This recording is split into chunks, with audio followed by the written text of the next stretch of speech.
नमस्कार दोस्तों, जय हिंद, जय भारत। दोस्तों, ये वैकेंसी निकली हुई है नेशनल डिफेंस एकेडमी पूना के अंतर्गत, जो कि आप देख सकते हैं। इसमें जनरल इंस्ट्रक्शन दिए हुए हैं। इसके अंतर्गत अनेक विभागों में वैकेंसी हैं। यह वैकेंसी मेल कैंडिडेट के लिए हैं। इसके लिए आप अपना रिज्यूम भेज सकते हैं, अप्लाई कर सकते हैं। अप्लाई करने के लिए आप फॉर्म जो गवर्नमेंट वेबसाइट है https://ndacivrecT.gov.in से भी डाउनलोड कर सकते हैं। एप्लीकेशन आपको 21 दिनों के अंदर अंदर भेजनी है, जो कि पब्लिकेशन डेट से 21 दिन के अंदर भेजनी है।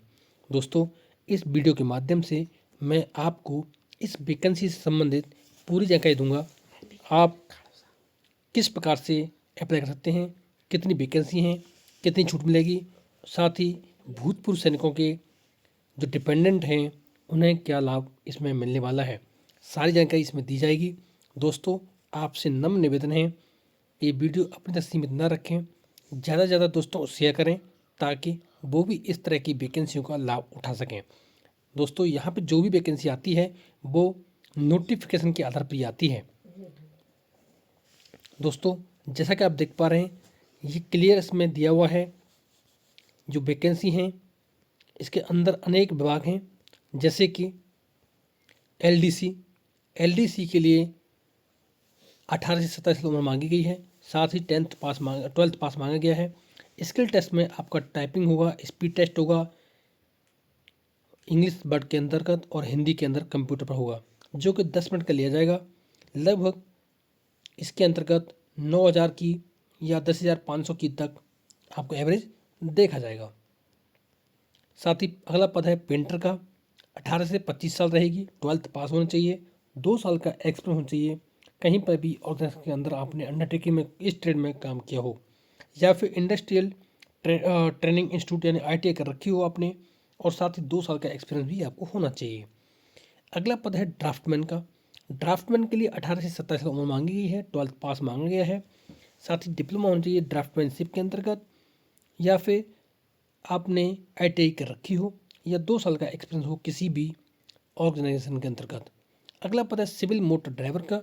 उम्र सीमा 18 साल से 27 साल रहेगी, 12th पास होना चाहिए। आपके पास ड्राइविंग लाइसेंस होना चाहिए, जो कि हैवी व्हीकल का होना चाहिए, और 2 साल का एक्सपीरियंस आपको होना ज़रूरी है। दोस्तों, अगला पद है कंप्यूटर कम प्रिंटर का। आपकी उम्र 18 साल से 25 साल होनी चाहिए, 12th पास होना चाहिए, 2 साल का एक्सपीरियंस होना चाहिए किसी भी ऑर्गेनाइजेशन में काम करने का। अगला पद है प्रोजेक्शनिस्ट ग्रेड 2। इसमें 18 साल से 25 साल उम्र रहेगी, 12th पास होगा। साथ ही 2 साल का एक्सपीरियंस होना चाहिए किसी भी ऑर्गेनाइजेशन के अंदर काम करने का। अगला पद है कुक का। कुक के लिए 12th पास होना चाहिए और 2 साल का एक्सपीरियंस होना चाहिए, कहीं पर भी काम किया हो किसी भी ऑर्गेनाइजेशन के अंतर्गत, या फिर आपने ITI कर रखी हो कुक ट्रेड से और 2 साल का एक्सपीरियंस हो। अगला पद है ब्लैक स्मिथ। 18 साल से 25 साल उम्र सीमा रहेगी। इसके लिए भी 12th पास होना चाहिए और 2 साल का एक्सपीरियंस होना चाहिए। अगला पद है फायरमैन का।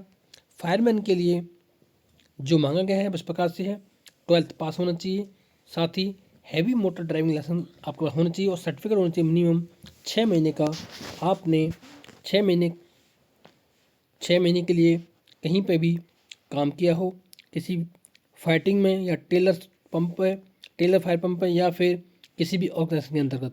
साथ ही फिजिकली फिट होना बहुत ही ज़रूरी है, क्योंकि ड्यूटी ही इस प्रकार से है।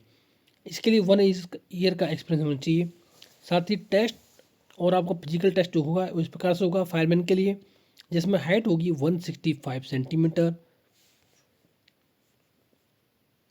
चेस्ट होगा 81.5 सेंटीमीटर और चेस्ट फुलाने के बाद होगा 85 सेंटीमीटर, और वेट होगा 50 kg मिनिमम। साथ ही कैरिंग ए मैन, फायरमैन के लिए 63.5 kg का आपको वजन रखना होगा, और उसे डिस्टेंस 183 मीटर तक लेके जाना होगा 96 सेकंड के अंतर्गत। साथ ही क्लियरिंग 2.7 मीटर वाइडिच यानी आपको जंप लगानी होगी जो कि 2.7 मीटर की होगी, और क्लाइंबिंग वो 3 मीटर वर्टिकल रोप आपको करना होगा, आपको हाथ और पैर दोनों की मदद से। साथ ही अगला पद है टेक्निकल अटेंडेंट बेकर कॉन्फिगरेटर। 18 साल से 25 साल आपकी उम्र रहेगी। इसके लिए आपने ITI होनी चाहिए, ITI कर रखी होनी चाहिए, और साथ ही कम से कम 1 साल का एक्सपीरियंस भी आपके साथ होना चाहिए। अगला पद है टेक्निकल अटेंडेंट साइकिल रिपेयरर। उम्र सीमा 18 साल से 25 साल रहेगी। ITI आपको करनी होनी चाहिए, साथ ही कहीं पर भी 1 ईयर का एक्सपीरियंस होना चाहिए जहाँ वर्किंग किया हो साइकिल रिपेयरिंग का फ्रॉम किसी भी ऑर्गेनाइजेशन के अंतर्गत। साथ ही अगला पद है मल्टी टास्किंग स्टाफ का। उम्र सीमा 18 साल से 25 साल रहेगी। 10th पास होना चाहिए। किसी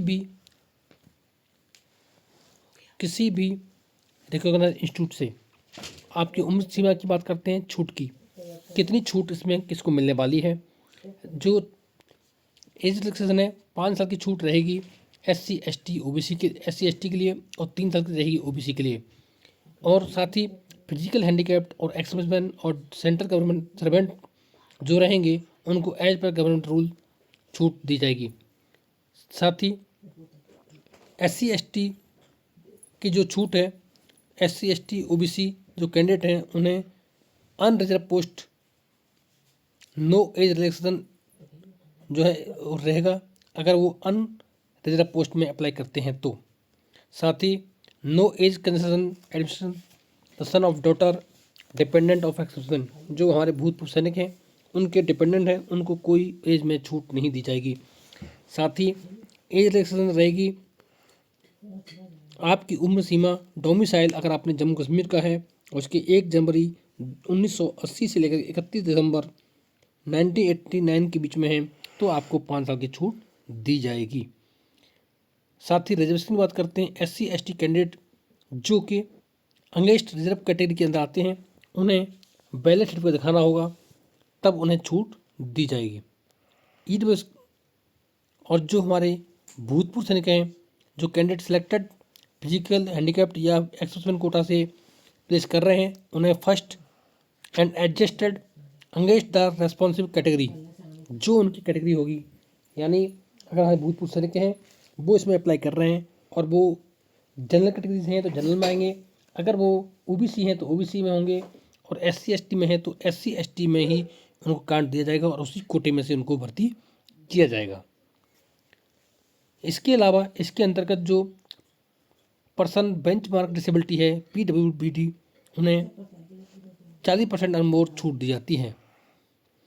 एक्सप्रेसमैन जिन्होंने सेना के अंदर जॉब की है कम से कम 6 महीने कंट्री सर्विस किया है आर्म फोर्स में, उन्हें भी इसमें सम्मिलित कर लिया जाएगा। इसके लिए आप ये देख सकते हो परसेंटेज जो रहेंगी वो CBSE बोर्ड के हिसाब से रहेंगी।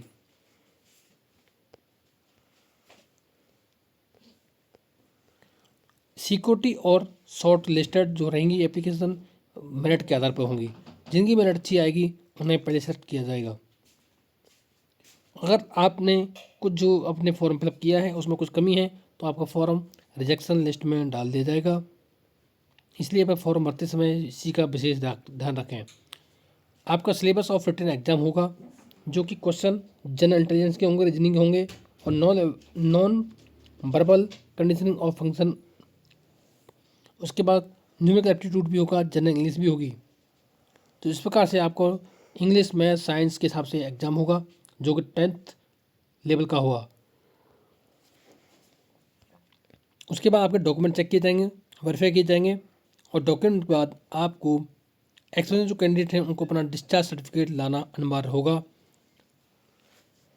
उसके बिना इसको नहीं माना जाएगा। अगर वो कहीं सर्विस कर रहे हैं तो उन्हें नो ऑब्जेक्शन सर्टिफिकेट देना होगा जहाँ से भी वो काम कर रहे हैं वहाँ का।